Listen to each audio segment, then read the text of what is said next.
Bonjour à toutes et à tous et bienvenue à ce nouveau R&D Corner, ce R&D Corner du mercredi, 7 mai, donc sur lequel on vous accueille une nouvelle fois pour vous présenter, un panorama des appels à projets en cours, que ce soit au niveau européen, national ou régional. Et donc on va, aujourd'hui plutôt, débuter avec, bon, comme à notre habitude, une introduction, une présentation de Cap Digital et de nos services, et ensuite on enchaînera sur des appels à projets européens, étant donné que la publication, voilà, est imminente des nouveaux appels Horizon Europe.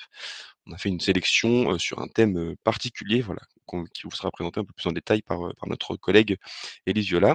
Ensuite, mon collègue Alexandre enchaînera sur les appels à projets, l'appel à candidatures, nationaux et enfin, voilà, je terminerai avec les appels à projets de la région, Île-de-France qui pourraient, vous intéresser également et pour terminer, bon, un petit rappel de nos événements et autres opportunités à venir. Donc, voilà pour ce programme, d'aujourd'hui. Un peu un rappel de voilà de Cap Digital, de quelques chiffres, pour vous donner une idée de nos activités. Donc Cap Digital, c'est un pôle de compétitivité qui existe depuis, la création des pôles, il y a donc, à peu près 19 ans. On va fêter notre 20e année, en fin d'année ou début 2026, encore à définir. On rassemble une équipe de un peu plus de un peu moins de 30 collaborateurs, 27 pour être exact, et on s'appuie sur un réseau d'un peu plus de 200 experts sur lesquels on s'appuie pour notamment la labellisation des projets, mais pas uniquement.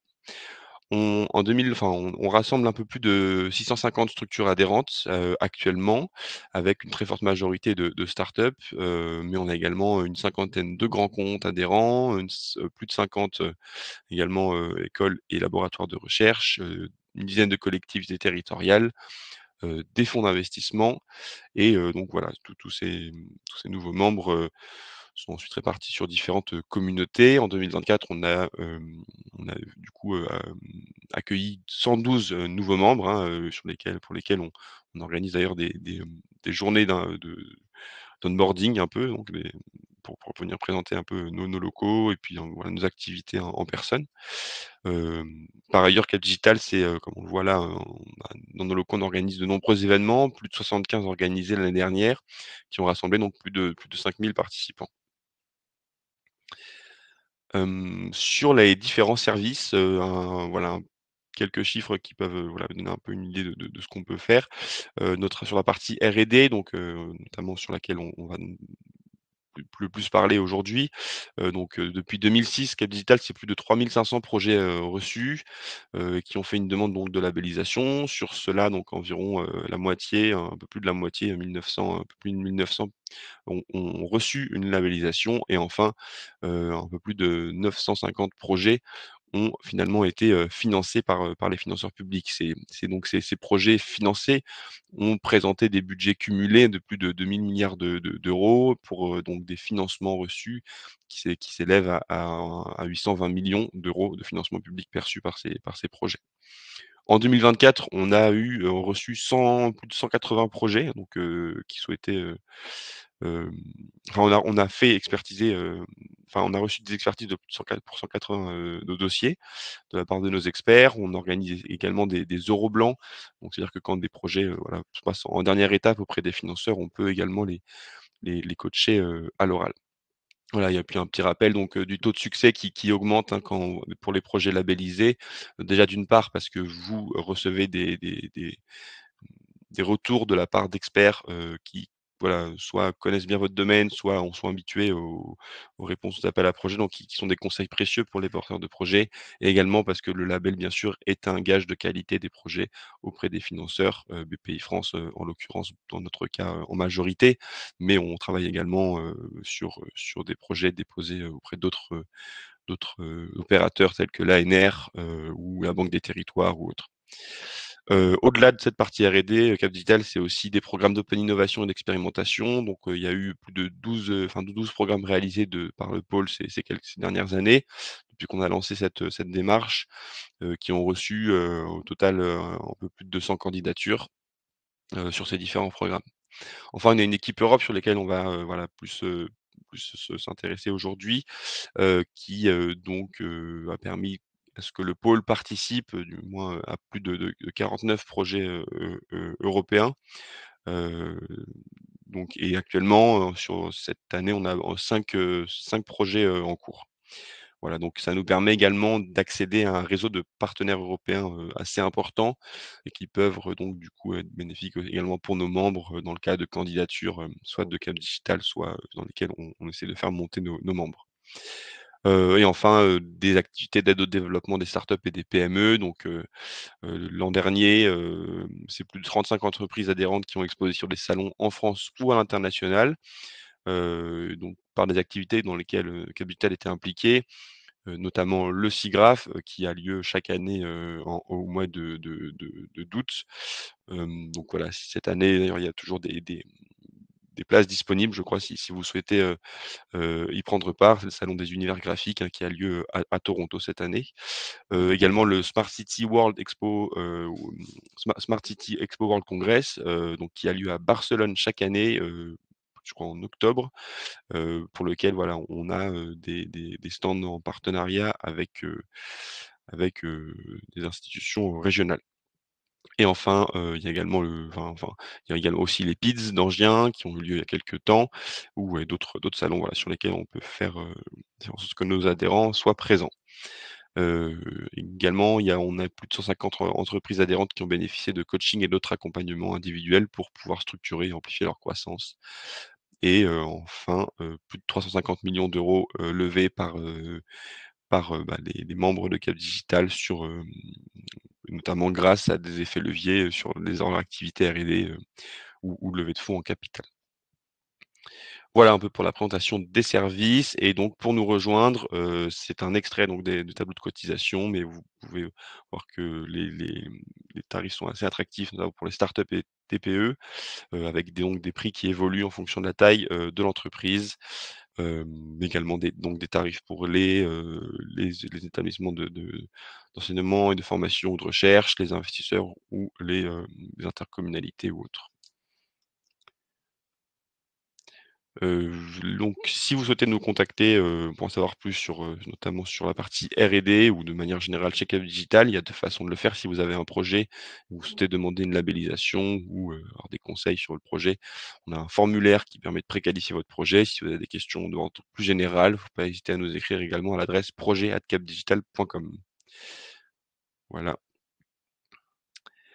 Hem et donc je le disais, on est accompagné par un peu plus de 200 experts, hein, donc qui peuvent qui viennent intervenir sur les expertises de dossiers, qui vont couvrir vraiment toutes les parties technologiques, qui sont, abordées par le pôle, mais également les différents marchés qu'on adresse, donc la santé, la ville durable, les industries culturelles et créatives, le retail, et tout ce qui est également, éducation, formation. Et enfin des experts plutôt, transversaux sur des aspects plutôt sciences humaines, et autres. Un petit rappel avant de rentrer dans le vif du sujet donc, du financement de la R&D. Il y a 2 grands types de financement, qui permettent de classer les aides, aux entreprises, en France, qui s'appuient donc sur la définition de la R&D globale. Donc il y a la recherche fondamentale, la recherche appliquée, et le développement expérimental. Donc, en théorie, un État n'a pas le droit de fournir d'aide économique, à une entreprise. Il y a cependant des régimes dérogatoires, dont le régime, RDI, hein, qui permet de venir cofinancer l'entreprise pour ses activités de recherche, de développement et d'innovation, pour dérisquer l'innovation notamment et favoriser l'innovation.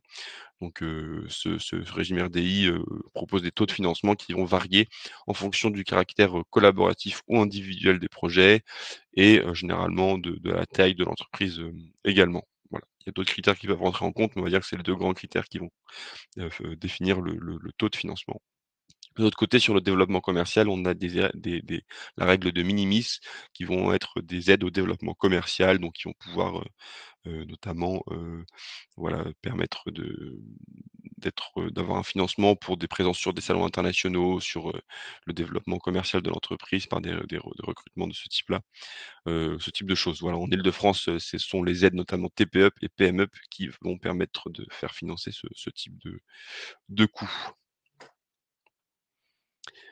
Enfin, donc pour rappeler, donc la R&D chez Cap Digital, donc c'est notamment la sensibilisation, aux appels à projets, donc via, le R&D Corner comme aujourd'hui, mais également par des événements de présentation d'appels, spécifiques, directement proposés par les financeurs pour nos membres. Donc on organise plusieurs fois dans l'année lorsqu'il y a des publications de nouveaux appels à projets, importants. Après, c'est tout ce qui va être, accompagnement, donc structuration dossier, identification des financements et ça va passer par un rendez-vous diagnostic, hein, sur lequel on essaye de préqualifier votre projet, de comprendre votre démarche de R&D pour, vous orienter vers le meilleur appel possible, si besoin et on peut également faire des mises en relation avec, d'autres, entreprises, avec des laboratoires de recherche ou avec des terrains d'expérimentation en fonction du du du projet que vous souhaitez, présenter. Et ensuite, pour les appels, qui sont concernés, vous pouvez demander la labellisation du projet sur lequel donc là vous avez, le retour des experts et du coup, vous pouvez, tenter de bénéficier de ce label qui est donc gage de qualité comme je le disais pour, auprès des financeurs pour être financé. Une fois le projet financé, vous avez donc, aussi des activités de mise en visibilité via nos sites internet, réseaux sociaux, newsletters et autres et de valorisation donc, comme je disais avec les salons, présence sur des salons ou autres sur lesquels, voilà, ça peut aussi être, intéressant pour vous de participer. Voilà et une toute dernière chose, sachez qu'on a un partenariat avec, l'INPI, l'Institut national de la propriété industrielle, pour donc des diagnostics de propriété industrielle. Donc si ça vous intéresse, voilà, n'hésitez pas à vous inscrire, aux permanences INPI afin de bénéficier d'un rendez-vous, pour, voilà, avoir un retour d'un chargé d'affaires en propriété industrielle sur votre stratégie pays et ensuite peut-être aller plus loin avec toute, une gamme d'accompagnement, de coaching à la propriété industrielle. Voilà, donc je laisse, maintenant la parole, à ma collègue, Élise Viola qui va vous présenter une sélection d'appels à projets européens, notamment dans le cadre du programme, Horizon Europe. Donc voilà, Élise, je te laisse, la parole. Merci Arthur. Bonjour à tous. Donc en ce qui me concerne, je vais vous présenter effectivement une petite sélection d'appels à projets européens, mais tout d'abord revenir sur les basiques en ce qui concerne Horizon Europe. Donc sur cette slide, vous pouvez voir l'architecture du programme. Horizon Europe, qui est le principal programme de financement de la Commission européenne pour tout ce qui concerne les activités de recherche et d'innovation. Donc, c'est un programme qui est composé de 4 piliers, donc 3 piliers principaux et un pilier transversal, pour faire court et simple. Donc, le premier pilier concerne plutôt des projets de recherche fondamentale, exploratoire, donc plutôt pour des labos de recherche. Ça finance aussi beaucoup de projets monobénéficiaires. Le second pilier est celui qui va nous intéresser le plus aujourd'hui. Donc, il permet de financer des projets de R&D collaboratifs qui répondent à des grands challenges qui ont été identifiés et thématisés par la Commission européenne. Et on a ensuite le dernier pilier, le pilier 3, qui est consacré plutôt aux projets d'innovation, de deep tech. Donc, je dirais l'industrie du futur et qui est principalement porté, qui finance des projets principalement portés par des entreprises. Lorsque je dis que c'est le principal programme de financement européen, donc c'est parce qu'on a un budget total de plus de 95 milliards d'euros sur toute la période. Donc il y a aussi beaucoup de ressources financières qui sont accessibles au niveau européen dans le cadre de ce programme.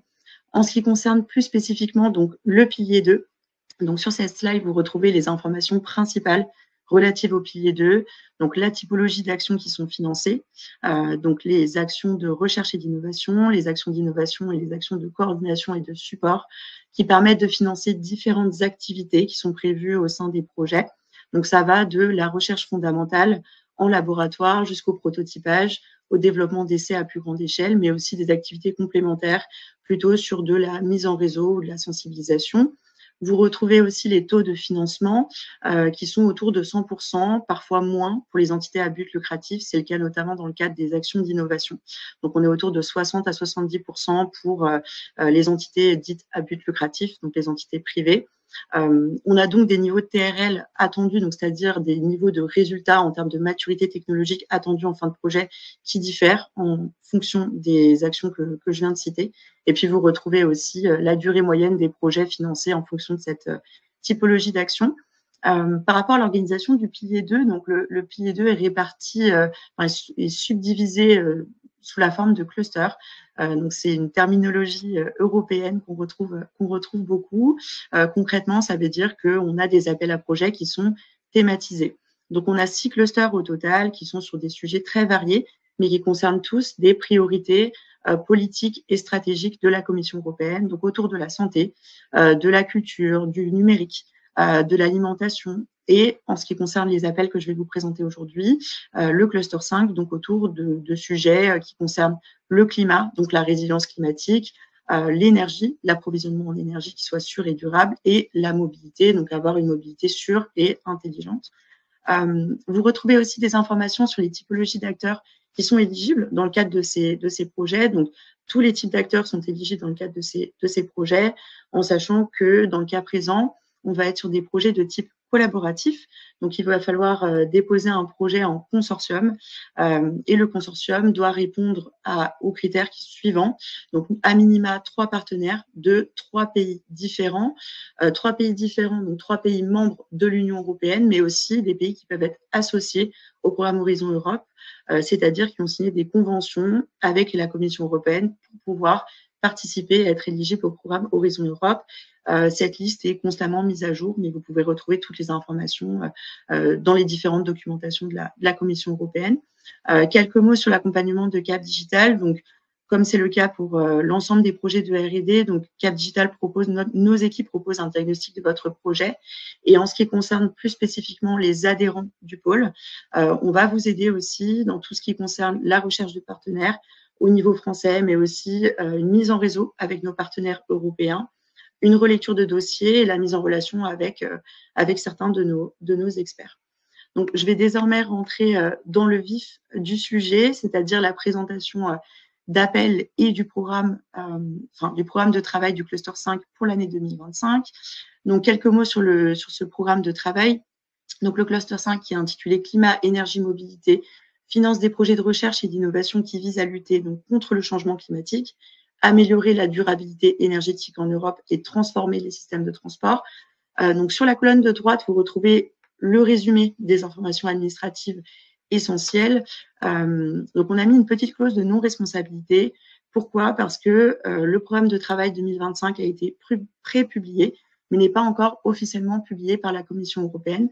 Ça devrait être le cas d'ici la semaine prochaine. Il y a un petit peu de retard en sachant que les premiers appels ouvrent normalement début mai. Donc, on est à peu près sur des retards d'une durée d'environ 10 jours pour la publication de ces appels et la publication officielle du programme de travail. Néanmoins, on a eu accès donc, aux informations du pré-programme qu'on va vous présenter aujourd'hui. Un petit rappel aussi sur les règles d'éligibilité du consortium et sur les dates d'ouverture et de clôture des appels que je vais vous présenter aujourd'hui, en sachant que donc j'ai sélectionné 5 appels susceptibles de vous intéresser, qui sont plutôt situés dans la deuxième vague, c'est-à-dire qu'ils vont ouvrir au mois de septembre avec une clôture au début de l'année prochaine. Donc, en ce qui concerne le cluster 5, donc, il est lui-même sous-divisé en destinations. Là encore, on retrouve la terminologie très propre à la Commission européenne. Donc, les destinations sont, on va dire, des chapitres, ce qui permet d'un peu mieux structurer les appels à projets sur les thématiques spécifiques qui vont être abordées. Donc, on a 6 destinations au total. Aujourd'hui, je vais vous présenter 5 appels qui sont répartis dans 3 destinations. Donc, la destination 3 qui est consacrée à l'approvisionnement en énergie, la destination 4 sur l'utilisation de l'énergie qui soit efficace, durable et inclusive, et la destination 6 qui est la dernière destination sur le transport, avoir de nouvelles formes de mobilité qui soient intelligentes, autant pour les passagers et les marchandises. Donc, je vais commencer sans plus attendre le premier appel qu'on a retenu, donc qui est intitulé « Stockage souterrain de l'énergie thermique dans les zones urbaines denses ». Sur chacune de ces slides, donc vous retrouvez dans un petit tableau en fin de slide le titre de l'appel en anglais avec le code d'identification. Donc, c'est le moyen de le retrouver sur le portail européen, le Funding and Tenders, sur lequel vous pouvez retrouver l'ensemble des appels à projets, qu'ils soient ouverts ou qu'ils soient clôturés. Vous retrouvez aussi un certain nombre de mots-clés, ce qui peut vous permettre de vous repérer par rapport à ce que les projets que vous avez en cours et les projets que vous souhaitez construire avec vos partenaires. Le financement, mais aussi les dates d'ouverture et de clôture des appels. Donc, en termes de financement, on est sur 2 projets qui seront sélectionnés pour un financement à hauteur de 9 millions d'euros par projet. On est sur une action de type Innovation Action. En ce qui concerne plus spécifiquement cet appel, donc le contexte, c'est-à-dire le besoin qui a été identifié par la Commission européenne, c'est qu'à l'heure actuelle, donc, il faut améliorer la gestion de l'énergie thermique en Europe, en particulier dans les zones urbaines à haute densité, en tenant compte des incertitudes qui sont liées à la demande énergétique saisonnière et à la capacité de résilience des infrastructures existantes et des réseaux. Donc, l'objectif principal, c'est d'améliorer la sécurité du système énergétique européen, qui soit basé sur les énergies renouvelables et contribuer à la décarbonation des villes, tout en ayant en tête d'avoir la capacité de réduire le coût du stockage. En termes d'activité attendue, il faudra donc très concrètement déployer un ou plusieurs démonstrateurs qui présentent une utilisation optimale des ressources géothermiques et un stockage optimal en milieu urbain dense.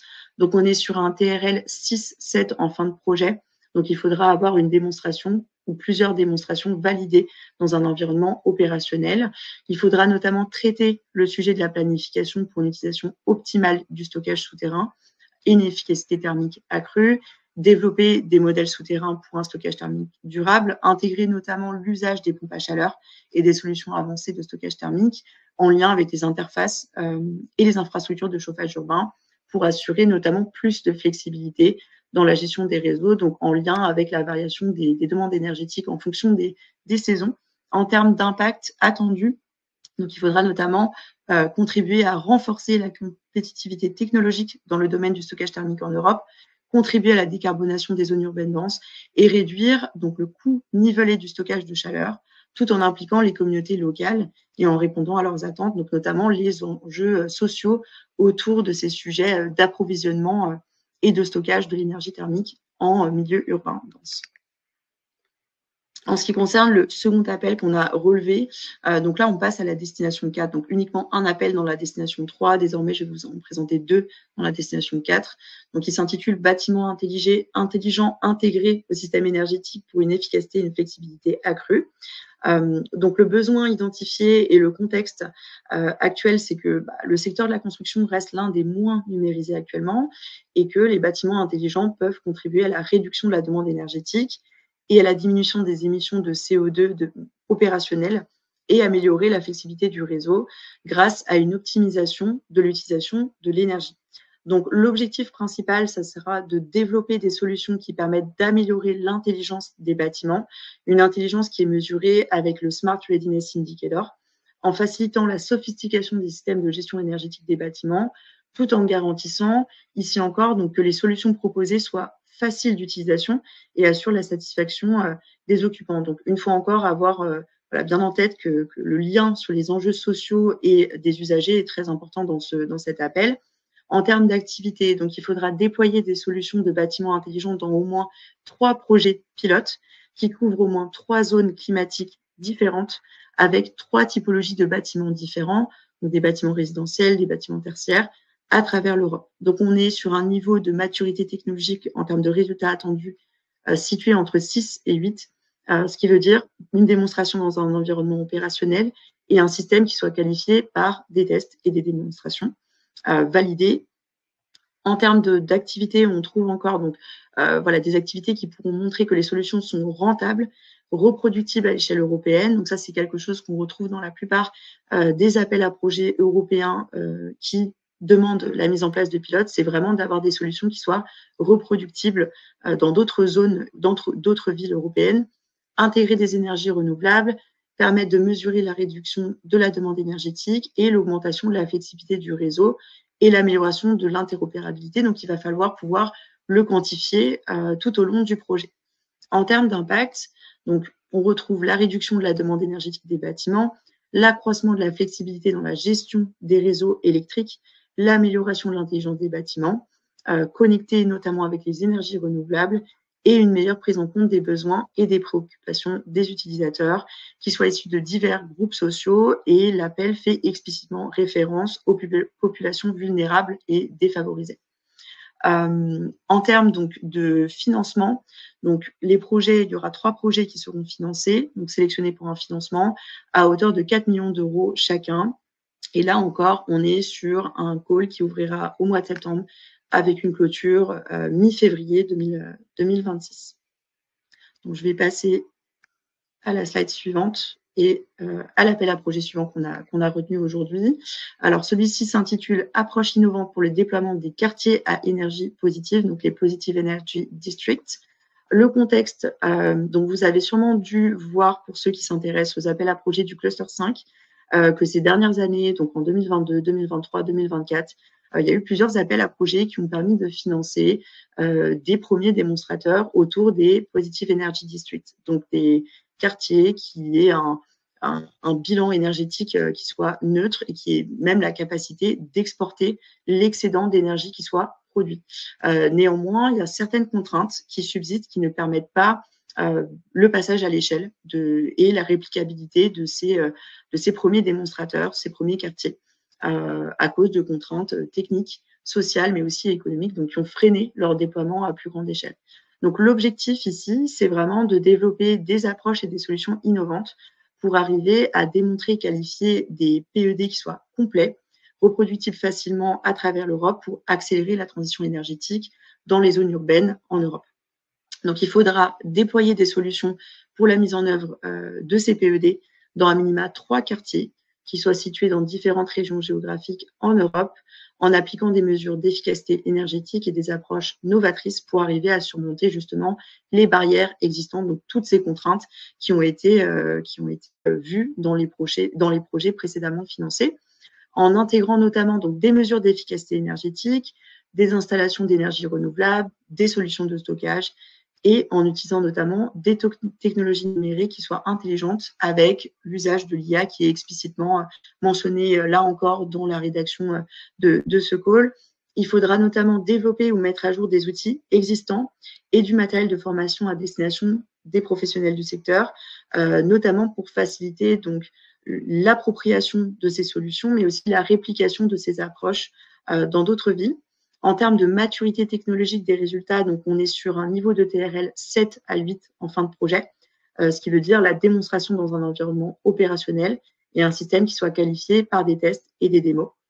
En termes d'impact, donc il s'agit notamment d'augmenter le nombre d'approches existantes pour permettre d'obtenir un bilan énergétique annuel net positif à l'échelle du quartier et une exportation de l'excédent d'énergie renouvelable, améliorer la réplicabilité de ces PED à plus grande échelle dans divers contextes, et là encore de favoriser l'acceptation sociale, donc ce qui est également explicitement mentionné dans la rédaction du call.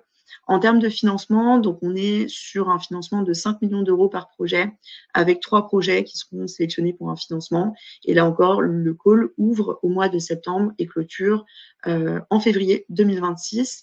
Donc je vous recommande d'étudier et de vous mettre en contact soit avec nous, soit en étudiant à travers le Horizon Dashboard, qui est la base de données d'Horizon Europe, les projets qui ont été sélectionnés dans le cadre de précédents calls pour identifier des partenaires qui pourraient potentiellement se lancer dans une nouvelle rédaction d'une proposition en réponse à cet appel à projet pour maximiser vos chances d'être financés en profitant de l'expérience d'anciens lauréats qui ont déjà éprouvé l'expérience des Positive Energy District dans le cadre de démonstrateurs. Je vais désormais vous présenter 2 autres appels qui sont désormais sur la destination 6, donc sur des sujets de mobilité. Le premier s'intitule « Sécurité des cyclistes et des piétons et des utilisateurs de dispositifs de micromobilité ». Donc, on est cette fois-ci sur des projets de type RIA, donc Research and Innovation Action, donc des niveaux de TRL un peu plus faibles attendus en fin de projet. En termes de financement, on est sur un financement à hauteur de 5 millions d'euros par projet avec 2 projets financés dans le cadre de cet appel. Là encore, une ouverture de l'appel au mois de septembre et une clôture en janvier 2026. Donc, en termes de besoins identifiés par la Commission européenne, donc on a assisté à l'émergence de dispositifs de micromobilité en ville. Néanmoins, on a un taux d'hospitalisation des piétons et des cyclistes victimes d'accidents de la route qui a augmenté en parallèle. Des efforts réglementaires ont été mis en place par certaines villes, mais un manque de connaissances demeure et nuit à la sécurité opérationnelle de l'ensemble des usagers. Donc, l'objectif principal de cet appel, c'est d'améliorer la sécurité opérationnelle en milieu urbain de ces nouveaux modes de mobilité avec l'usage de technologies intelligentes et la mise en place d'infrastructures performantes qui permettront d'améliorer la sécurité des groupes mentionnés d'au moins 20% par rapport aux références de base. Donc là, on a vraiment une évocation d'une statistique qu'il faudra pouvoir démontrer tout au long de ce projet qui sera sélectionné. Donc les projets en termes d'activité, donc ils doivent identifier, définir et tester en conditions réelles dans au moins 2 environnements urbains identifiés, donc un niveau de TRL 5-6 attendu en fin de projet, 3 typologies d'activités mentionnées sur cette slide. Donc, premièrement, de nouveaux aménagements géométriques d'infrastructures qui permettent d'assurer une mobilité plus sûre pour tous les usagers, l'usage de technologies intelligentes et de systèmes de communication véhiculaire. Donc là, le call mentionne explicitement la technologie V2X, Vehicle to Everything, qui permettent d'améliorer l'échange d'informations entre véhicules, les infrastructures routières et avec les piétons, et qui permettent d'évaluer leur efficacité dans la prévention et la réduction des conflits. Et le développement d'une plateforme d'information en temps réel pour les cyclistes, donc leur donner accès à des données sur l'accessibilité et l'état des infrastructures en temps réel. En termes d'impact, donc on va être plutôt sur l'amélioration des conditions de la sécurité routière, tout en permettant l'augmentation du recours et des modes de micro-mobilité active en ville, ce qui permet notamment de lutter contre la congestion urbaine et en lien notamment avec la politique de santé publique.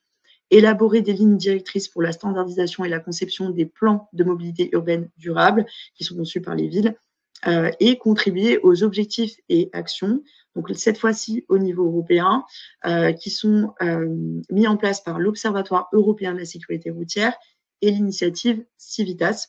Donc, quelques mots sur l'initiative Civitas. C'est un programme de l'Union européenne qui a été lancé au début des années 2000 et qui vise à promouvoir une mobilité urbaine durable dans les villes européennes, notamment en soutenant des projets pilotes en ville, le partage de bonnes pratiques avec les autorités locales et le soutien à la recherche, au déploiement et à la réplication d'innovations.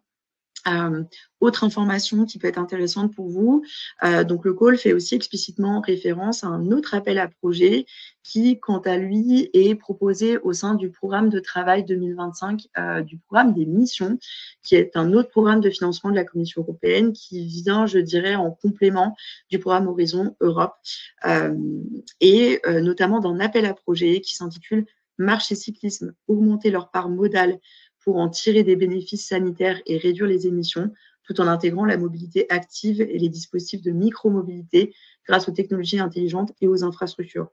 Donc cet appel, quant à lui, est ouvert normalement au début du mois de mai, a priori la semaine prochaine, vu qu'il y a un petit peu de retard, et clôturera en septembre. Donc un autre conseil, là encore, pour maximiser vos chances de réussite sur cet appel, mais aussi l'appel que je viens de citer, ça peut être intéressant de postuler des deux côtés en apportant bien sûr des solutions différentes, qu'il n'y aura pas de double financement, en vous positionnant par exemple comme un terrain d'expérimentation, mais aussi en apportant une brique ou une solution technologique, une base de données, voilà.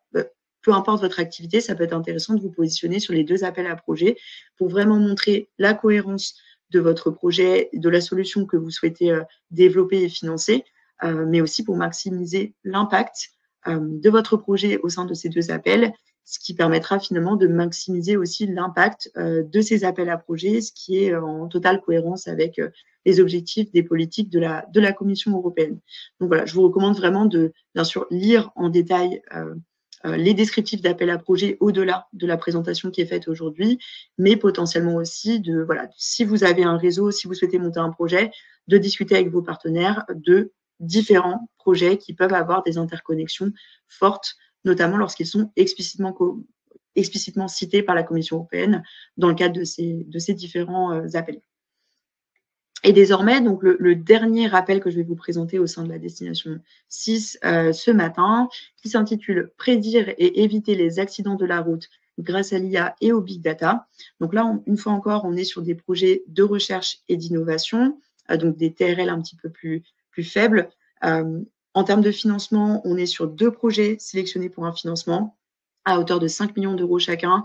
L'appel ouvrira en septembre avec une clôture mi-février 2026. Cette fois-ci, donc le contexte le contexte et le besoin qui est identifié par la Commission européenne, c'est qu'on a finalement désormais accès à une multiplication des sources de données différentes en lien avec le big data. Donc ça peut être au niveau des smartphones, des véhicules connectés, des capteurs routiers, parmi d'autres, qui représentent une opportunité si ces données sont traitées via l'usage de nouvelles puissances de calcul pour prédire le trafic et réduire les risques d'accidents de la route. Donc l'objectif principal de cet appel, c'est d'améliorer la sécurité et les mesures de prévention routière en développant des solutions innovantes qui soient basées sur des modèles d'IA fiables et des jumeaux numériques qui intègrent diverses sources de données et typologies de données afin d'améliorer les capacités de prédiction des flux, conflits et accidents, en sachant que là, on se situe vraiment en amont, c'est-à-dire sur tout ce qui est la prédiction des conflits et des accidents. En termes d'activité, donc très concrètement, il faudra développer un jumeau numérique du trafic et des infrastructures qui soient basées sur l'IA, intégrer de nouvelles sources de données, donc historiques et prévisionnelles, pour surveiller et optimiser la sécurité et la fluidité du trafic de manière préventive, explorer l'intégration de nouvelles sources de données, analyser les défis techniques qui sont liés à l'usage de données provenant de différentes sources en lien avec le big data, prendre en compte les biais et les enjeux éthiques afin de garantir la fiabilité et la transparence des modèles basés sur l'IA et développer des outils de prédiction et de quantification des risques tout en démontrant leur faisabilité et arriver à valider en fin de projet les modèles qui auront été proposés. Petit aparté, les appels à projets qui mentionnent spécifiquement l'IA à plusieurs reprises dans le titre ou le contenu de l'appel sont des appels où finalement l'importance de l'éthique est prédominante dans la façon d'organiser le projet et les activités de recherche. Lorsque vous rédigez votre proposition de recherche, vous avez notamment une section éthique qui s'appelle le Self-Ethic Assessment qu'il va falloir rédiger avec l'ensemble des partenaires du consortium. Depuis l'émergence de l'IA, des jumeaux numériques, des modèles basés sur l'IA et le manque de transparence qui est lié à l'usage de l'IA tout simplement, en lien avec le développement de la réglementation européenne, je pense notamment à l'IA Act, c'est devenu vraiment un point central pour la Commission européenne d'apporter une attention particulière à la fiabilité, la transparence et le risque d'avoir des biais dans les modèles de l'IA. Donc, je vous recommande grandement de lire, de vous renseigner ou de faire appel autant au niveau de Cap Digital, mais aussi à des experts ou des cabinets de conseil si vous faites appel à ce type de prestataires sur vraiment les questions de transparence liées à l'IA et des modèles basés sur l'IA. Ça peut être déterminant dans vos chances de succès lorsque vous déposez un projet en réponse à ce type d'appel, parce que les évaluateurs ont vraiment, voilà, ça fait partie de leur grille d'évaluation, de faire vraiment attention à comment vous avez prévu d'organiser votre projet autour du sujet de l'IA pour faire attention aux biais qui sont liés à l'IA et encore une fois, maximiser finalement la fiabilité des résultats que vous allez apporter dans ce projet et qui pourront être réutilisés dans d'autres projets ou dans d'autres types d'activités. Donc voilà, petit point d'attention sur les projets qui mentionnent l'IA. Voilà, très important de faire attention à ça. Et vous avez, donc au-delà de la réglementation européenne sur l'IA Act, vous avez aussi énormément de guidelines qui ont été publiés, qui sont accessibles sur Internet dans la base de données de la Commission, qui peuvent servir de référence pour vos activités de recherche au sein d'un laboratoire, mais aussi vos activités de R&D dans le cadre de vos activités au sein d'une entreprise pour développer les modèles basés sur l'IA, je dirais, en adéquation avec la réglementation européenne qui ne cesse de se développer ces dernières années sur ces sujets. En termes d'impact, donc il faudra améliorer la connaissance des zones à haut risque sur le réseau pour permettre donc un déploiement proactif de contre-mesures, avoir une identification prédictive et en temps réel des situations critiques de sécurité sur la base du big data pour éviter les accidents et arriver à déterminer également la taille d'échantillon optimale pour une prédiction fiable et en temps réel des accidents. Donc, c'est à peu près tout en ce qui concerne les appels que je voulais vous présenter ce matin du cluster 5 et une dernière slide sur les webinaires d'information européens. Donc, comme le disait Arthur en début de session, en sachant que les work programmes sont en train d'être publié définitivement, officiellement d'ici la semaine prochaine. Vous avez aussi un certain nombre de sessions d'information qui sont gratuites, uniquement sur inscription, parfois non, hein, mais le mieux est de s'inscrire pour se tenir informé, qui sont proposées soit par le réseau des PCN français, donc des points de contact nationaux français, soit par la Commission européenne et les différents DG en lien avec les appels à projets qui sont publiés. Et donc, on vous a mis sur cette slide les réunions d'information et webinaires sur les programmes de travail 2025 de différents clusters. Vous avez ceux sur le cluster 6, sur le cluster 4, mais aussi sur le programme de travail des missions européennes qui auront lieu, donc sur les dates qui sont précisées sur cette slide, donc le 13 mai, le 13 et le 14 mai, et le 22 et le 23 mai, pour le programme de travail des missions européennes. Voilà, je te laisse la Merci, parole. merci beaucoup Élise pour cette présentation de ces appels du cluster 5 d'Horizon Europe. On a quelques questions du coup dans le chat. Il y en a une première qui concernait plutôt l'introduction, du coup je vais y répondre. Ok. Quelqu'un qui demandait êtes-vous présent à Vivatech qui va bientôt avoir lieu? Alors pour vous répondre, on n'a pas de stand propre à Cap Digital sur le stand, mais en revanche on est présent sur le salon tout au long de ces 3-4 jours de salon. On organise notamment des learning expeditions qui seront proposés pour voilà, les adhérents de Cap Digital sur lesquels on organise un parcours, un parcours qui aura été préparé par nos animateurs de communauté. Donc voilà, c'est l'une des actions que l'on fait sur ce salon, mais nous n'avons pas de stand en propre.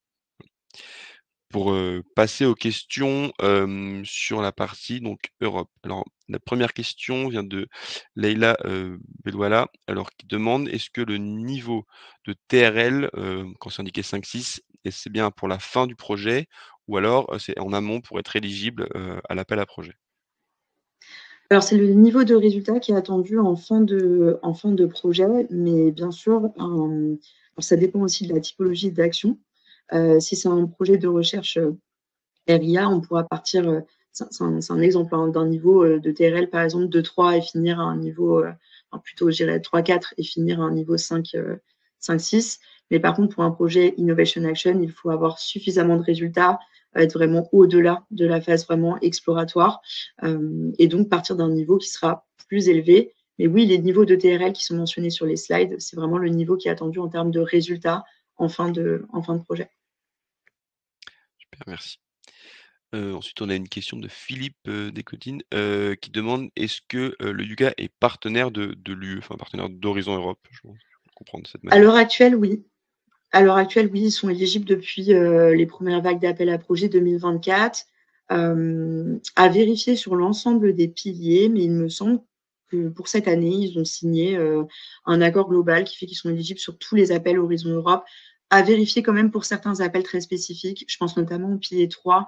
Je ne peux pas le dire de manière complètement sûre.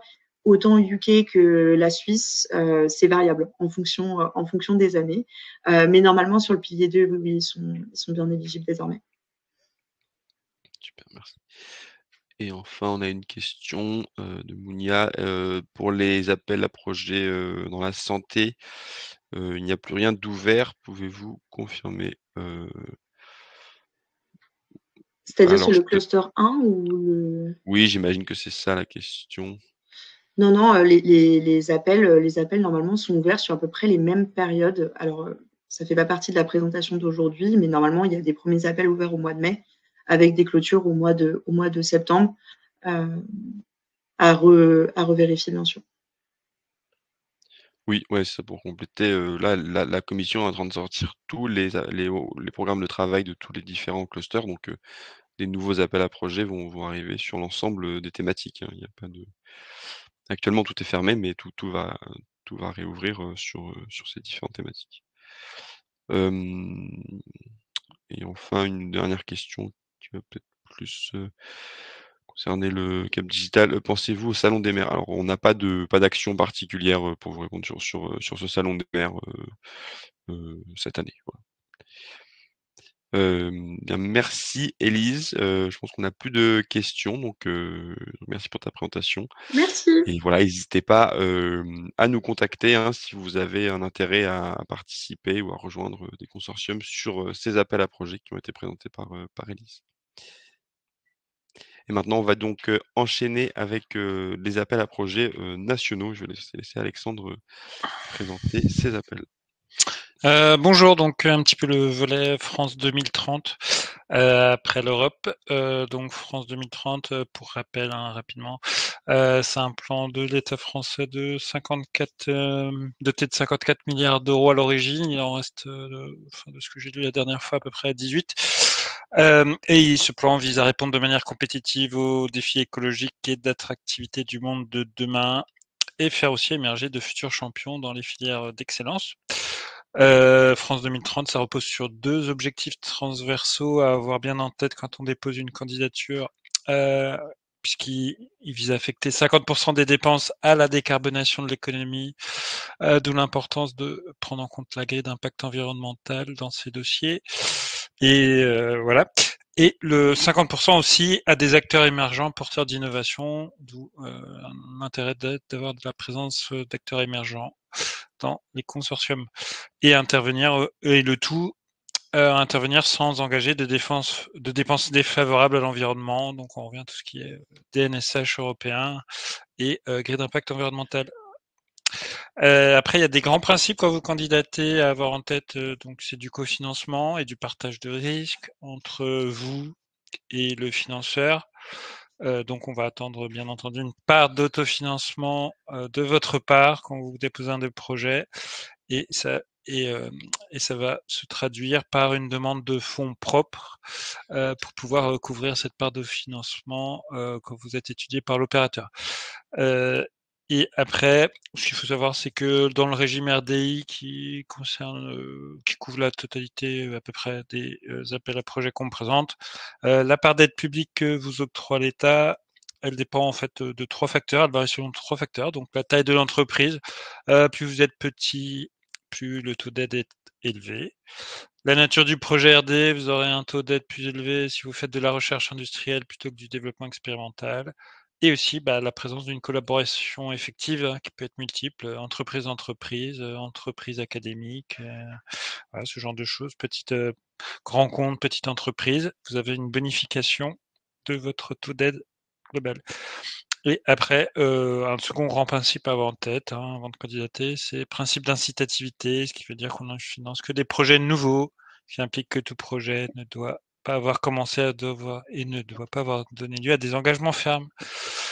Donc voilà, c'était un petit peu pour avoir en tête. Et après, ça se décompose, France 2030, ça va se décomposer en deux grandes parties. Donc il y a la partie qu'on va appeler innovation dirigée. Donc là, c'est des appels à projets avec des thématiques très ciblées et bien identifiées, qui sont définies dans le cadre des stratégies d'accélération, qui traduisent un petit peu les grandes priorités, orientations de l'État sur certains sujets en jeu.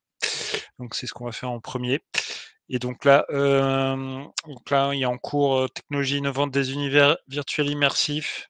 Alors là, c'est plus un rappel pour ceux qui voudraient se faire labelliser, parce que c'est la dernière vague et cet appel à projet se clôture le 22 mai. Donc si vous êtes intéressé par déposer un accompagnement, il faut venir nous voir très rapidement. Et donc en gros, c'est cet appel à projet qui vise à développer les technologies immersives du monde de demain qui sont appliquées à tous les sujets en fait, sauf la culture, puisqu'il y a un appel à projet dédié pour la culture. Donc voilà, soutenir des projets portés par des entreprises technologiques qui se positionnent sur la chaîne de valeur de ces univers virtuels immersifs. On veut leur faire, voilà, on veut les faire passer à l'échelle pour renforcer le positionnement français de l'offre sur ce marché. On attend des projets qui ont des volontés de développer des innovations de rupture et structurantes dans ce domaine. Et l'AP vise à mettre en œuvre des briques technologiques transverses à différents univers virtuels immersifs. Et après, le type de projets qui sont attendus, il y a 2 thèmes. Donc développement de solutions innovantes dans les équipements d'immersion et leurs composants. Donc on peut avoir du casque, des lunettes de réalité virtuelle, augmentée ou mixte, du matériel haptique, des eyes, des hand tracking. Et après, on a le volet plutôt logiciel. Donc des développements de solutions innovantes d'interopérabilité, de centralisation des données pour notamment par exemple les modèles des moteurs utilisés dans la conception de ces univers, des plateformes d'univers virtuels. Donc les budgets, c'est individuel ou collaboratif, budget supérieur à 1 million d'euros, de 12 à 36 mois, TRL de fin de projet attendu 4 à 7. Et là, on retrouve les taux d'aide variables que vous pouvez bénéficier, donc de 25 à 80% selon les critères que je vous avais donnés, taille, type de RD, et puis collaboration ou pas. Et pour les organismes de recherche, c'est du 100% en général qui est choisi. Et après, ça se décompose comme la plupart des appels à projet France 2030, une part de subvention et une part d'avance remboursable. Les avances remboursables, ça sera de 25 à 40% de bled. Et donc, et je finis en vous disant que sur cet appel à projet, il y avait des mails envoyés par la DGE pour un peu promouvoir cette dernière vague. Donc voilà, c'est peut-être assez intéressant d'y aller, j'imagine. Après, on va passer à l'appel à projet espace de données. Donc, c'est un appel à projet qui existe depuis, enfin, qui a déjà eu plusieurs relèves, mais qui a été prolongé de nouveau à la fin avril, avec des petits ajustements du cahier des charges, pour ceux qui n'auraient pas vu. Donc, l'objectif, c'est de créer des espaces de données dans un cadre de confiance entre un grand nombre d'acteurs, d'une ou plusieurs filières. Et donc ce qui inclut des logiciels dédiés au partage de données, à leur traitement, et aussi la mise en place, quand on parle d'espaces de données, de structures de gouvernance, pour assurer leur accessibilité, interopérabilité et les qualités de ces données pour faciliter le partage entre tous les acteurs associés. Le partage des données peut se faire dans plusieurs domaines. Logistique, informatique, intelligence économique, RH, design, marketing, démarche commerciale, traçabilité des pièces, économie circulaire, écologie industrielle, mobilité, sécurité, défense, environnement, etc. Donc ça balaye très large. Les projets attendus, donc les grands principes à avoir quand on veut faire un projet sur cette AP, quand on veut déposer sur cette AP, donc il faut viser le développement de plateformes, d'outils collaboratifs et d'interfaces de programmation applicative, c'est ça que ça finance, toujours dans ce cadre d'organiser et faciliter le partage des données. Il faut avoir des principes d'interopérabilité dans le développement de ces applications et dans le développement de ces solutions, avec notamment l'application des principes de Gaia-X. Et après, il faut viser ou avoir déjà une structure ad hoc qui sera en charge de la gestion opérationnelle de l'espace de données. Et après, il y a les sujets ciblés qui ont été un peu amendés dans cette nouvelle version. Et les sujets que vous pouvez traiter, donc traitement massif des données, big data, sciences des données et intelligence artificielle, robotique à base d'intelligence artificielle. Vous pouvez aussi travailler sur des fonctionnements des systèmes d'intelligence artificielle en inférence ou en apprentissage. Vous pouvez travailler aussi sur la gestion des approvisionnements, de la prévision de la commande et de la facturation. Vous pouvez aussi travailler sur des outils partagés, on revient sur l'immersif un peu, pour la modélisation et le maquettage numérique, la visualisation réalité virtuelle, la traçabilité des pièces. Et après, il y a aussi un sujet attendu sur un déploiement, maintenance et démantèlement des matériaux ou installations. Et donc là, on va retrouver le sujet des BIM, des jumeaux numériques, et aussi le paramétrage d'équipements robotiques et de fabrication additive. Donc au niveau des petites caractéristiques sur des conditions d'éligibilité, donc vous pouvez candidater en individuel, mais là il faut que ça soit un GUE, une société de projet déjà constituée qui représente la filière en question, ou collaboratif, avec 6 partenaires max, dont une PME ETI, budget, vous devez déposer des budgets supérieurs à 2 millions d'euros. Le taux d'aide qui vous sera proposé, ça serait 48% max sur un projet, avec un régime RDI pour les entreprises variables, donc de 25 à 60%, et pour les académies, souvent du 100%. Répartition de l'aide, là, subvention 60, plus avance remboursable 40. Alors la prochaine relève, il y en a une cette année qui est le 19 novembre 2025. Donc vous pouvez venir nous voir pour une labellisation comme d'habitude fin octobre, début novembre, ou avant, si vous voulez rechercher des partenaires, c'est possible aussi.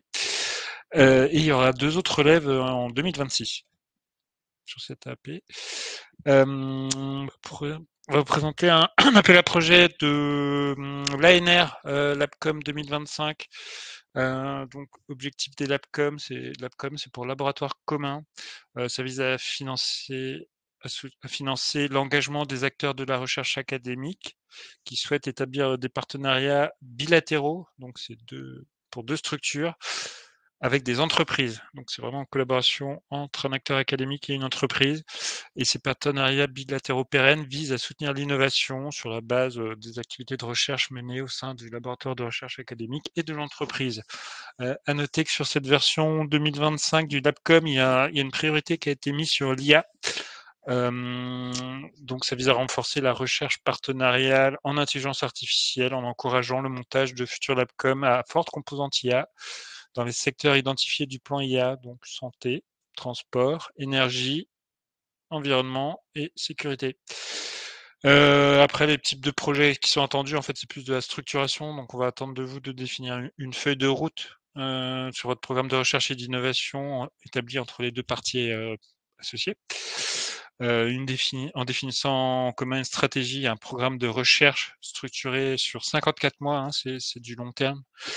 On va attendre de vous que vous définissiez une gouvernance commune et partagée qui explique le fonctionnement intégré voilà, de votre partenariat. On va attendre de vous une stratégie qui visant d'une part une activité de recherche de haut niveau et d'autre part la valorisation des résultats issus des travaux dans le cadre du partenariat. Donc il y a une dimension voilà, commerciale, industrielle à prendre en compte. On attend de vous aussi que vous définissiez un cadre de propriété intellectuelle entre vous et le laboratoire. Donc c'est du collaboratif, donc deux acteurs, hein, un organisme de recherche, droit public ou privé, hein, ça peut être aussi un organisme de recherche privé, plus une entreprise, toute taille permise, non pas grand groupe, ETI, PME, et depuis cette année, ils ont rajouté les startups de plus d'1 an. La durée, comme je vous l'ai dit, c'est fixe, hein, c'est 54 mois obligatoire. L'aide maximale, c'est 364 000 €. Taux d'aide, ben, voilà, de 100% pour organismes de recherche et entreprises de 25 à 45%, toujours selon nos 3 critères. La relève, c'est 22 septembre 2025. Et donc, venez nous voir assez tôt en septembre, si possible un peu avant, qu'on puisse un peu préparer le pipeline, puisque la rentrée, c'est souvent chargé. Et on a le challenge prévention santé dont on vous a fait une présentation chez nous en mars avec Médicène Sylvain Vanet en compagnie de l'agence Innovation Santé de BPI France pour vous présenter un petit peu les attendus. Donc l'objet, c'est mise en œuvre des dispositifs innovants dans le champ de la prévention intégrant des produits et technologies de santé pour en faire intervenir les différentes combinaisons d'innovation, donc technique, biotechnologie, diagnostic et du numérique. C'est pour ça qu'on vous le présente. Et on attend de vous que vous fassiez la démonstration de la valeur en conditions réelles sur une population suffisante de vos dispositifs de prévention. Donc les projets attendus, voilà. Donc vous devez proposer un dispositif innovant de prévention qui intègre un ou des produits en technologie de santé innovants, tout en combinaison à d'autres innovations comme le numérique. Et vous pouvez l'appliquer le but, c'est de réduire la prévalence de pathologies ou réduire les incidences dans la population, d'optimiser ou personnaliser les prises en charge thérapeutiques, de prévenir les complications, améliorer l'adhésion des patients. Et vous pouvez couvrir différents sujets, donc la lutte contre l'infertilité, la santé de l'enfant, santé mentale, prévention de la perte d'autonomie, maladies chroniques, promotion des comportements favorables à la santé, vaccination et prévention des maladies infectieuses. Donc sur cet appel à projet, au niveau des conditions d'éligible, ça peut être de l'individuel PME, mais j'imagine c'est compliqué, hein, vu que vous devez quand même faire des échantillons sur des populations assez larges pour démontrer la valeur du produit.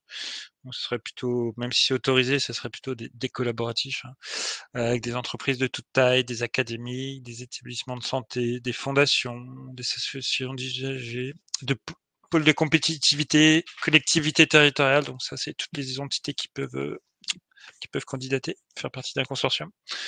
Budget, c'est supérieur à 5 millions et inférieur à 10 millions d'euros. Durée 12 à 20 à 48 mois pour le projet.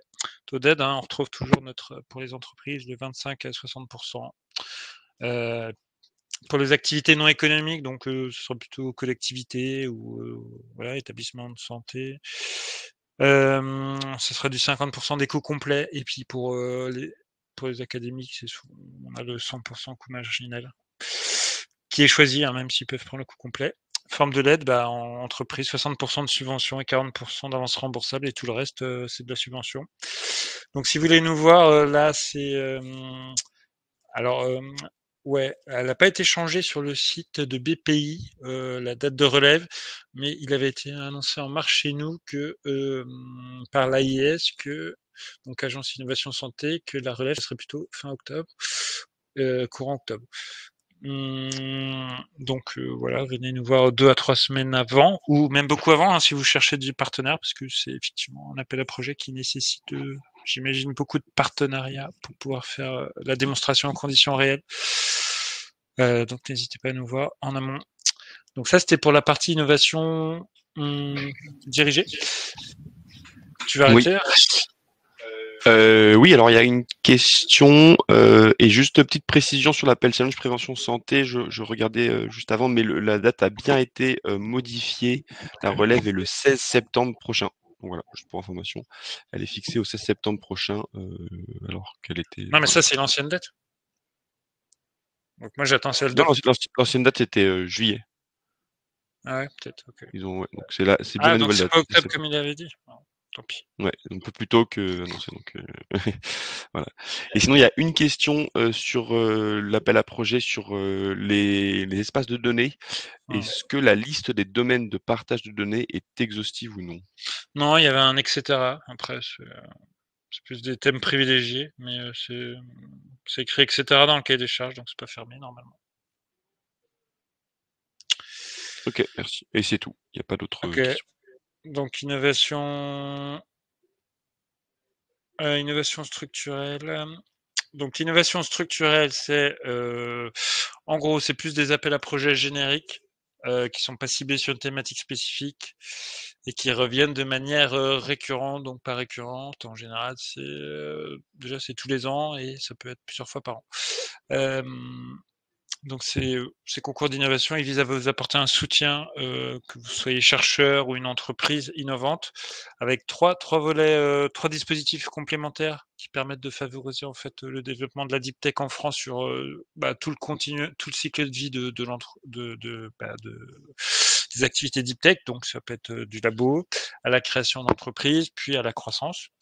Là, sur ce qu'il y a d'ouvert pour le moment, on a donc ça, c'était un petit peu, les différents dispositifs complémentaires avec des différents niveaux de TRL, donc pour adresser du labo à la croissance de l'entreprise. Et après, ce qu'il y a d'ouvert, c'est IDEMO4, donc là, on est plus sur la croissance de l'activité. Donc IDEMO4, ça fait partie du plan France 2030 qui a pour objectif le développement d'entreprises industrielles et de services pour les marchés porteurs, créateurs de valeur et de compétitivité pour notre économie en contribuant à la transition énergétique, écologique et numérique. Appel à projet générique qui soutient le développement de produits ou services très innovants à haute valeur ajoutée afin de renforcer la base scientifique et technologique française.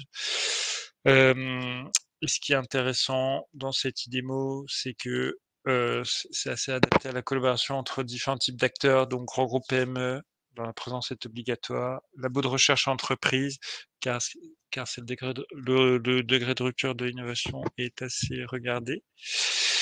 Et donc après, sur les conditions d'éligibilité, donc ça peut être de l'individuel, hors ETI, grand groupe ou collaboratif, avec ses partenaires max, dont un PME, une ETI ou une PME.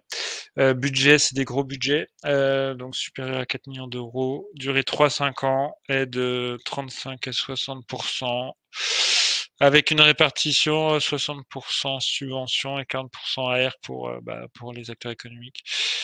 Donc dépôt, c'est fin mai. Donc dépôt de candidature fin mai. Donc là aussi, il faut se dépêcher de venir nous voir si vous le souhaitez. Donc on a fixé la deadline au 7, mais on peut encore recevoir des dossiers si vous venez nous voir. Je sais pas, je vois pas de questions sur ce sujet, donc je voulais vous parler d'un autre dispositif qu'on gère. Là, on n'est pas vraiment sur de l'appel à projet, mais plus de l'appel à candidature auprès de BPI, et qui vise plutôt à vous aider à financer votre innovation. Donc c'est le dispositif obligation convertible French Tech Seed Hyperion. Et c'est quelque chose qu'on vous présente dans la mesure où ça vous permet aussi ça revient au début de la présentation, c'est un dispositif qui vous permet aussi d'augmenter vos fonds propres que vous pouvez après mobiliser lors de vos réponses à des AAP, puisqu'il faut une part de fonds propres comme on l'a vu. Donc le dispositif French Tech Seed, donc il y en a plusieurs, mais dans notre cas, nous, c'est le consortium Hyperion qui est copiloté par Cap Digital et aussi la SAT Erganeo. Et on est labellisé par BPI France et on est composé de 8 autres membres permanents, donc 50 partenaires, SoWeFound, Creative Valley, Université Gustave Eiffel, Incubateur Sorbonne Paris Nord, Paris & Co, Descartes Développement Innovation et Green Tech Innovation. Et en fait, on gère un appel à candidature qui est destiné aux startups innovantes de moins de 3 ans et qui souhaitent bénéficier d'un effet de levier de financement supplémentaire et non dilutif quand ils font une levée et qui prendra la forme d'obligations convertibles fournies par BPI après. Donc en gros, si vous voulez disposer de ces obligations convertibles, il y a 4 critères de sélection. Donc il faut être une startup de moins de 3 ans, révolue, donc c'est strictement inférieur à 3 ans. Être en phase de levée de fonds en seed à plus ou moins 6 mois près dans votre process, donc 6 mois avant ou jusqu'à 6 mois après, environ, discuter. Répondre aux 4 critères de la Deep Tech, collaboration effective avec un laboratoire de recherche, présence de fausses barrières à l'entrée et de verrous technologiques, caractère différenciant par rapport à la concurrence, go-to-market long et ou complexe, et aussi élaborer une stratégie de propriété intellectuelle. Donc c'est réservé aux startups Deep Tech de moins de 3 ans.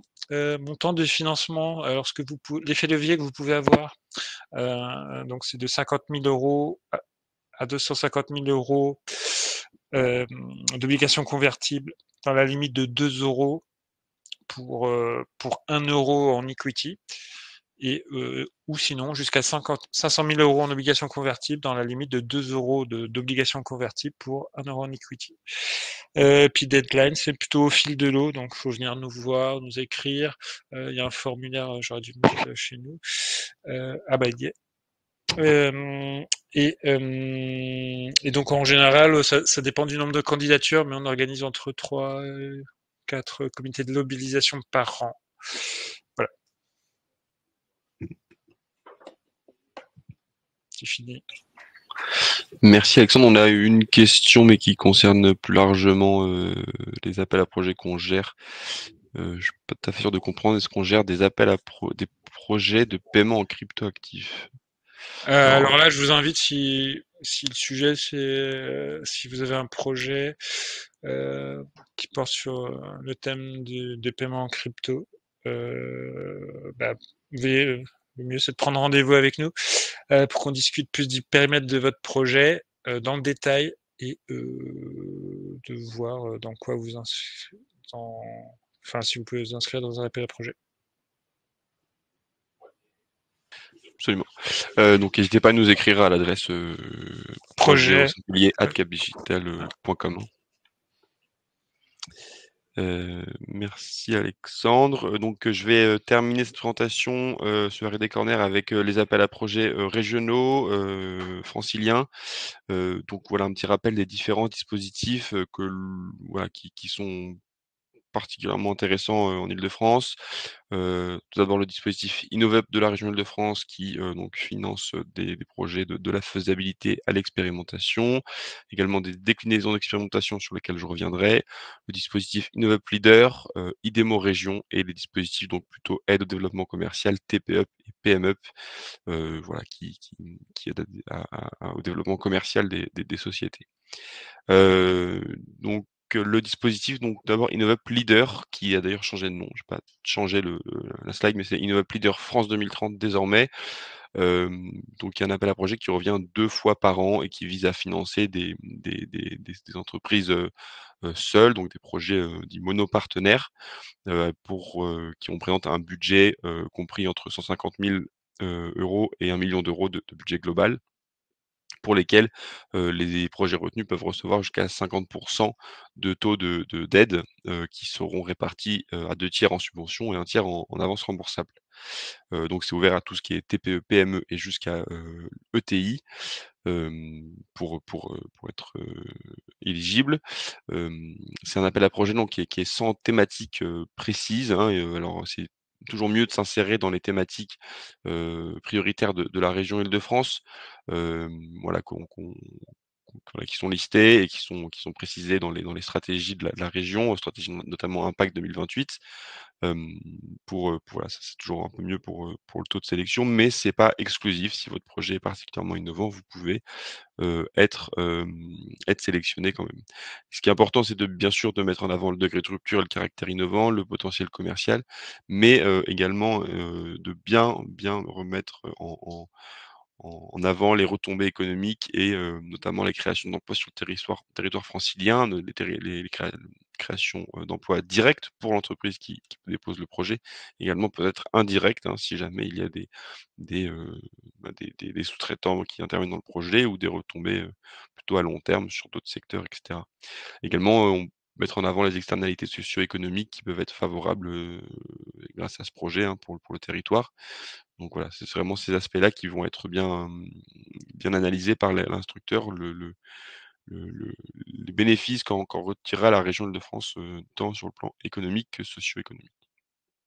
Donc cet appel à projet avait une dernière deadline cette année. La première a eu lieu, début, mai, bon début avril pardon, et la 2e était prévue pour tout début septembre, mais elle a été décalée et avancée de 2 mois. Donc là, cette relève aura lieu finalement le 4 juillet prochain, juste avant donc la pause estivale. Donc voilà, si vous avez un projet, n'hésitez pas à vous préparer dès maintenant pour cette dernière relève de l'année. On n'a pas vraiment de vision d'ailleurs sur 2026 sur, un dispositif similaire. Donc voilà, si vous souhaitez, vous faire financer un projet qui répond à ces critères, c'est le moment, de le faire cette année. Donc nous, on recevra, les projets idéalement jusqu'au, 13 juin. Donc voilà, n'hésitez pas à nous contacter, le plus tôt possible, hein, dès maintenant pour en discuter, même si pour l'instant vous êtes encore, n'avez pas préparé de candidature pour discuter de voilà, comment on peut vous accompagner sur ce dispositif. Et donc ensuite, les 2 dispositifs d'expérimentation dont je parlais, le premier donc qui traite de la transition écologique des territoires et donc pour lequel le Cap Digital est partenaire de la région, également donc aux côtés de la fondation Solar Impulse et de l'association Construire le futur, habiter le futur. Donc c'est un programme d'expérimentation qui vise à soutenir et financer, cofinancer, hein, donc des solutions, pour qu'elles soient testées en conditions réelles, sur le territoire, francilien, et donc répondre aux grands défis écologiques, actuels, hein. L'idée c'est de voilà, vraiment pouvoir, venir, vous permettre d'avoir un premier retour utilisateur pour, votre technologie, hem, grâce à donc une expérimentation, qui va durer entre 6 et 18 mois et ensuite vous permettre donc de mieux affiner cette solution aux besoins du marché et peut-être également d'avoir, donc des premiers, des premiers clients, voilà, utilisateurs qui pourraient ensuite vous devenir vos clients, futurs. C'est assez large en termes de domaines, prioritaires, hein, et de domaines, possibles. On va avoir tout ce qui est relatif aux bâtiments durables et à l'éco-construction, tout ce qui est économie circulaire, hein, avec, donc les déchets, les ressources et cetera. tout ce qui traite de l'énergie, également des aspects de biodiversité, également la mobilité et enfin l'adaptation et résilience, des territoires. La seule condition, c'est que les terrains d'expérimentation doivent être, de caractère public, hein, donc généralement, on va retrouver des collectivités territoriales, mais aussi on peut avoir, d'autres types de structures publiques, hein, telles que des aménageurs, des syndicats mixtes, enfin voilà, ça va être des terrains d'expérimentation qu'on va retrouver régulièrement, pour accueillir, ce type de projet. Hem, le taux de f Donc c'est accessible aux TPE, PME, ETI et associations dans certains cas, donc franciliennes uniquement, et ensuite les taux de subvention sont assez intéressants, jusqu'à 500 000 € de budget global. La part, d'aide, est uniquement en subvention, donc c'est assez intéressant, c'est plus intéressant que l'innov classique et au-delà de ça, donc on a, un mix, entre de la subvention et de l'avance remboursable ou du prêt à l'innovation, en fonction des projets. C'est ouvert, au fil de l'eau, il y a pas de relève, pas de commission du côté de la région, c'est vraiment, en fonction de l'arrivée des projets donc voilà, si vous avez un projet en tête, vous pouvez donc, nous contacter. Également, il y a un formulaire qui est accessible ici ou alors, vous pouvez nous écrire également afin qu'on prévoie un rendez-vous avec les autres partenaires, donc la fondation et Construire le futur, habiter le futur, pour, préqualifier votre projet. On peut aussi vous aider dans la démarche de recherche de terrains d'expérimentation. On est en contact avec plusieurs, types de terrains, pour, leur pousser des solutions innovantes, voilà, si jamais ça pourrait les intéresser pour répondre à leurs enjeux de transition écologique. Donc voilà, n'hésitez pas à nous contacter, là-dessus. Et enfin, le deuxième dispositif d'expérimentation qui lui traite de la silver economy et du bien vieillir, pour lequel là, on est partenaire de l'association, Silver Valley, heu, pour ce dispositif. Donc la logique est la même, hein, c'est accessible aux TPE, PME, TI, associations, franciliennes avec, donc une expérimentation qui se déroule sur une période de 6 à 18 mois et des taux d'intervention, voilà également, similaires. Dans ce cadre-là, les terrains d'expérimentation, ça va plutôt être bien sûr, bah, tout type de structure, qui accueille, voilà des personnes âgées, donc EHPAD, résidence autonomie, ou résidence de soins, voilà tout type de structure relatif aux soins. Mais aussi on peut avoir, voilà des choses beaucoup plus proches, de du bien vieillir, hein, donc des personnes encore actives, mais pour, voilà, avoir des impacts sur l'allongement de l'espérance de vie en bonne santé, ce type de choses également, possible dans ce dispositif.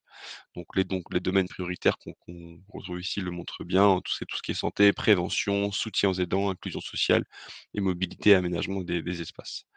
Donc voilà, donc comme pour le dispositif, on est avec, Silver Valley, à votre disposition pour, préqualifier le projet, dire si le projet, l'entreprise, ou l'association est éligible ou non et faire les démarches, à vos côtés pour, rechercher des terrains d'expérimentation, si besoin. Voilà et c'est pour la relève, c'est, de la même manière, hein, c'est au fil de l'eau, en fonction de l'arrivée des projets. Voilà pour les 3 dispositifs, de la région Île-de-France. Voilà, je sais pas si je crois qu'il y a une question dans le chat. Alors, peut-on répondre à plusieurs appels à projets, qu'ils soient européens, français ou régionaux? Donc c'est une question, assez générale. Oui, vous pouvez, répondre à plusieurs appels à projets, à différentes échelles, hein. De manière générale, ce qui va être important, au niveau régional ou national, ça va être, bah, votre capacité financière, hein, donc votre niveau de fonds propres, heu, le nombre peut-être de subventions que vous avez déjà perçues. Par exemple, sur la région, ils préfèrent généralement pour une société de petite taille, on va dire, limiter les aides Innovup, à une seule en cours. Donc il faut plutôt avoir terminé une aide pour en demander une autre. Mais bon, c'est une règle, voilà, qu'on a remarqué, mais si la société est plus importante, qu'elle a plus de fonds, cette règle ne peut ne pas être appliquée dans certains cas. Au niveau national, c'est à peu près, similaire, hein. Il faut pouvoir avoir la capacité de gérer plusieurs, projets en même temps, d'avoir les fonds nécessaires et ça, c'est on va dire le critère numéro un. Et au niveau européen, alors, c'est un peu différent. Il y a pas vraiment de conditions de fonds propres, sur les appels à projets. Donc, là, pour le coup, c'est tout à fait possible. Il y a aussi une limite, mais elle est un peu plus, mmh, voilà, un peu plus importante. En tout cas, il n'y a pas cette condition de financière qui peut limiter, de manière très stricte, votre accès au financement. Voilà, je ne sais pas si je réponds à cette question. Hem, voilà, bah, eh bien, pour terminer ce R&D Corner, voilà, juste trois événements organisés par Cap Digital qui sont à venir, notamment, une Learning Expedition pour donc réservée aux adhérents Cap Digital, hein, qui aura lieu, donc à la direction d'innovation Orange le 15 mai prochain, en matinée. Notre prochain événement du cycle haute densité, donc innovation numérique de la souveraineté rêvée à l'autonomie maîtrisée, le mardi 3 juin en fin de journée. Et enfin, un événement lié à notre, projet européen Cirque Boost, donc en webinaire, hein, qui traitera de l'accélération de l'économie circulaire dans le BTP grâce aux synergies pardon, publiques-privées. Voilà, le mardi, 10 juin, donc 11 heures à midi en webinaire. Merci à tous pour votre, participation. Donc, n'oubliez pas pour nous contacter l'adresse, projet au singulier @capdigital.com. On répondra à votre question et si vous avez déjà, une idée précise d'un projet, n'hésitez pas également à compléter notre formulaire, de manifestation d'intérêt, recherche, de projet de R&D. Donc, voilà, on vous reviendra vers vous pour, un rendez-vous et discuter de votre projet. Merci à tous et à très bientôt pour le prochain R&D Corner.